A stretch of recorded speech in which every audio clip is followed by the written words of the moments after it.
Hey there, welcome to the Stupendous Marriage Podcast with Stu and Lisa Gray. Let's get right to our email today. It's from Timothy. You can send us your email. It's really easy to do. You can go to stupendousmarriage.com/contact. Or when you go to stupendousmarriage.com, look for the tab that says send us your question or comment, and you can send us a voicemail. Timothy started out his email this way. I'm enjoying your podcast. Recently discovered your show, trying to listen to them all. Quick question. I like to work out, and my wife doesn't. How do I get my wife to work out? I've tried to talk to her, but the combo always goes bad to the point where I don't even bring it up. How can I approach this subject tactfully and respectfully? Timothy. Well, when I first saw this email, kind of some words stuck out to me.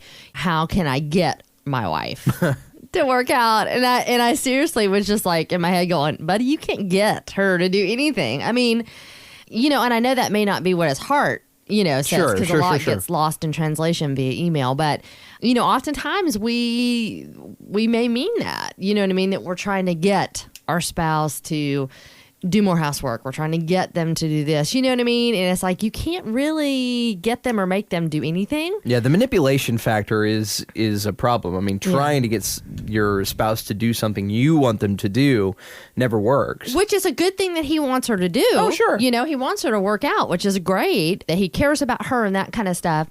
Just maybe, making sure that it's coming from the right place and realizing, again, we can only work on ourselves. Right. And that was our response. I'll read, we said, well, you probably can, at least for a while, since it's become a touchy subject. She will only work out when it comes important to her, and that is not something that you can make happen. Even if she agrees to work out with you, it is probably only temporary since she doesn't really want to do it for herself.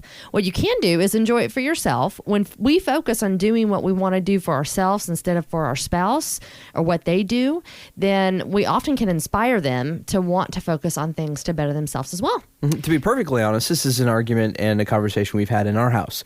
Because, it is. Because you are, you want to be more healthy, and you've given me grief about not wanting to work out, and you have laid off. You've done what you said, and you've made it, and it's just not been a priority to me. It just hasn't, and I don't know if it ever will be. I've tried, and I've gone a couple times, but it really is true. You can't make me do anything. It has to be from me, and I've got to reframe it in my head and make it, I don't know. It's got to be important to me. So there's nothing you can do that will make me want to do it. With his situation, there's nothing that he can do to make her want to do it. Reframing it and bringing it up in the conversation, concern for health, concern for what are the benefits you're getting from it, what is positive in your life because of it, sharing those instead of sharing the positives that might come or inspire her to want to do more.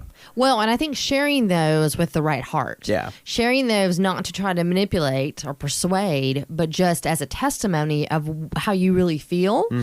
And I really do believe that prayer is so important there. Again, the only person that can change her is her and God. Right. So praying to God and saying, okay, Lord, I am worried. My heart is, I'm worried about her health, or this is something I would love to share with her. And really just praying to God to change her heart is all he can do without it, especially because it's become touchy, being a problem. The word workout also can be vague. What kind of workout are you doing? Are you talking about going and doing like crazy nutty workout stuff? I mean, are you kicking butt and taking names and expecting your wife to do all that? Honey, what would be a crazy workout for you? Anything. But that's what I was sitting there thinking is, you're going, yeah, if you want me to walk around the block, lady, you'll be like, no, but that's if it's low impact. If you just want to walk around the block, well, maybe she'll do that. Yeah, that's a start. Or find something you guys might enjoy together. Right. You like to run. I'm not a runner. It hurts my knees. I'm not a big swimmer. Swimming's fine, but I don't want to do it to exercise. I'll go in the summer.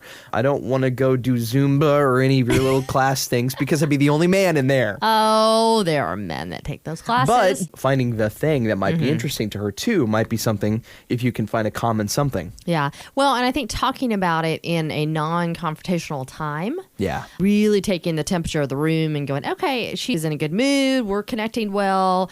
And maybe coming at it in the conversation a different way. Going, hey, honey, I just really love to work out and I really love you and would love to spend time with you. So you may not want to come do my workout, but would you want to maybe do something else? Maybe we could take dance lessons together. Maybe we can do something else to be doing something active like I like to, but that we could do together. And you might be surprised if you go to her in that approach, how differently she sees it than right now, where it might just feel like pressure. Right. Always asking questions, why are you resistant? Or maybe what are your thoughts on working out? Or what are your thoughts on health? Having those conversations before you start pushing, I think that would really be good. Anyway, Kimothy, we really appreciate the email. You can send us your email, very easy to do, stupendousmarriage.com/contact, or send us a voicemail. Look for the tab on the side of the page that says send us your question or comment. Something we said today, or you've got your own question about your own marriage. Or if you want to help me to help Stu to get motivated as well. There you go. Thank you. Appreciate it. Thanks for coming by and hanging out with us this week. See ya.